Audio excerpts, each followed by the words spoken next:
Hello, beautiful people. I hope that wherever you are in the world, that you are doing well and that you are taking care of yourselves. I'm Chris Danker, and this is Let the Adventure Begin.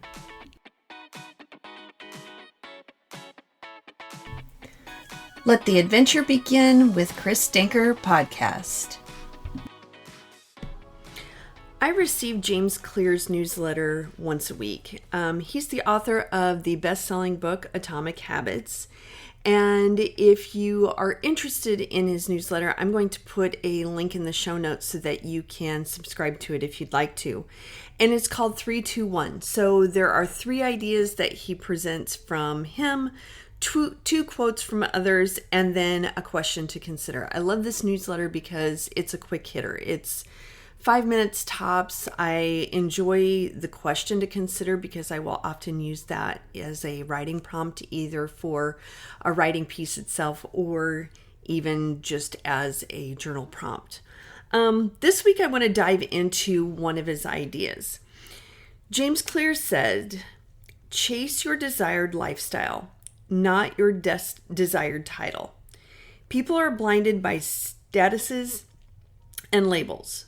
Once you release the need for a specific title, there is almost always an easier path to living your preferred lifestyle." So if you were to step back and chase your desired lifestyle, do you have an idea as to what that might look like? This might be something that would be good for you to, sit down and use as a journal prompt to say, hey, if I want to really think about my lifestyle, what do I want that to look like? And if you're like, I don't have the time to journal right now, well, you know what? I've got you covered. I'm going to share with you 5 different ideas to consider. So idea number 1 is to chase slower days instead of nonstop stress. And I get it. A lot of us are in it no matter what stage of our lives that we're in. And sometimes it's really hard to slow down our days. But, if you are a parent and you have kids that are in multiple activities going on at once, does that really need to happen?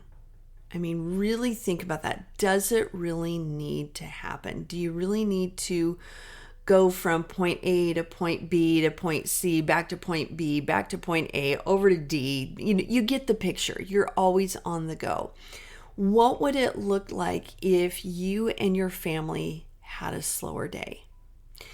Picture that.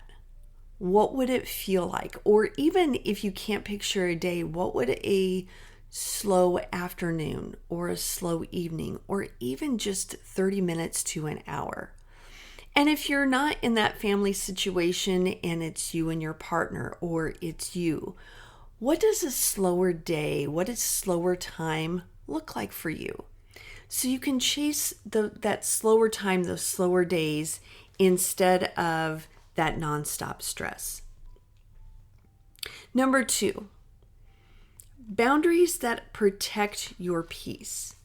I know this is a tough one for a lot of us who are fixers, that are maybe people pleasers, that it's really hard to set those boundaries. But trust me, when you start setting those boundaries and not just set them, but stick to them, you are really protecting your inner peace. And that makes you better for yourself, showing up for yourself in a much better way. And it really all starts with you. The only one that can save you is yourself. No one can come in and fix you. It starts from within. And it starts by setting those boundaries and committing to them. Whether it means, protecting your peace with people in your lives. Maybe it's with commitments. Maybe you're a person who struggles to say no to a lot of different activities or commitments that people ask of you, whether that is at work, whether it's in clubs that you belong to, whether it's at church. Maybe you need to set and commit to those boundaries to say no so that you can commit better to being yourself and having that peace within. And by choosing which of those commitments that you truly want to pursue, you can go at them wholeheartedly. Number 3, engage in conversations where you feel safe. A lot of us will engage in conversations that are surface level. And it's really important to, before going into deeper conversations, to feel that sense of safety with the other person that you're talking to. That lifestyle of, if you want to have those treasured friendships, making sure that you are able to have those conversations that you feel safe in. As a middle school counselor, I'll often have students in my office, and especially girls, who feel like someone is their best friend and they tell them a secret, and then they and their best friend get into an argument, and suddenly the best friend tells the secret to other friends because she's mad.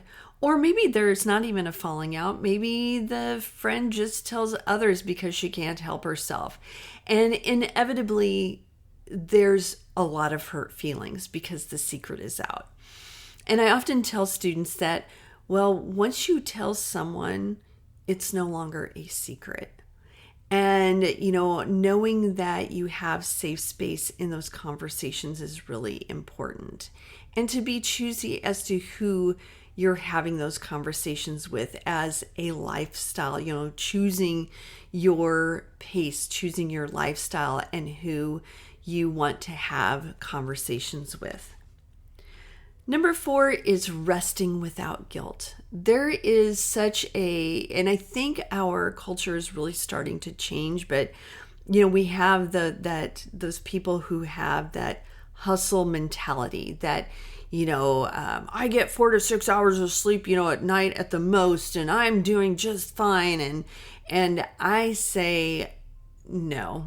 You think you're doing fine, but eventually it catches up with you. Maybe not in your 20s or 30s, but eventually maybe in your 50s or 60s, and you become tired, or you hit a point earlier where you start having health problems. That is all connected back to resting and getting the sleep that all of us need. We all need anywhere between 7 and 9 hours of sleep a night. And it's being able to rest without guilt.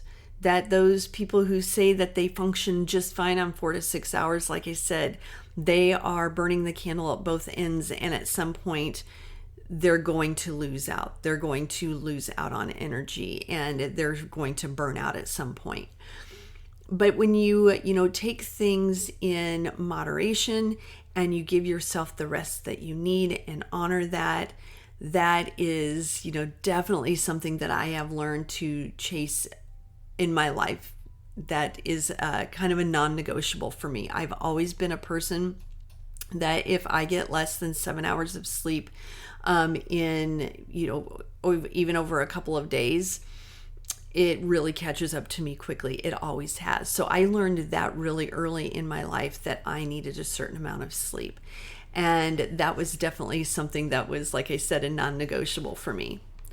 Last but not least, and this is probably the most important, when you are chasing the lifestyle that you desire, there's no one that you're keeping up with. Think about that again. When you are chasing the lifestyle that you desire, there's no one you're keeping up with. There's no one that you're comparing yourself with. You are forging your own path. You are going down a path that was meant for you. And that is what we all need to do a better job of. That doesn't mean that we're not part of a bigger community, but what it does mean is that we need to stop comparing ourselves to what others have chosen for themselves.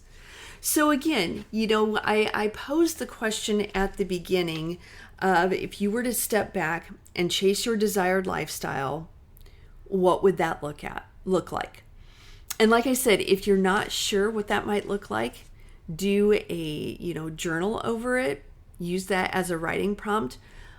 But otherwise, kind of think about some of the things that I've mentioned today.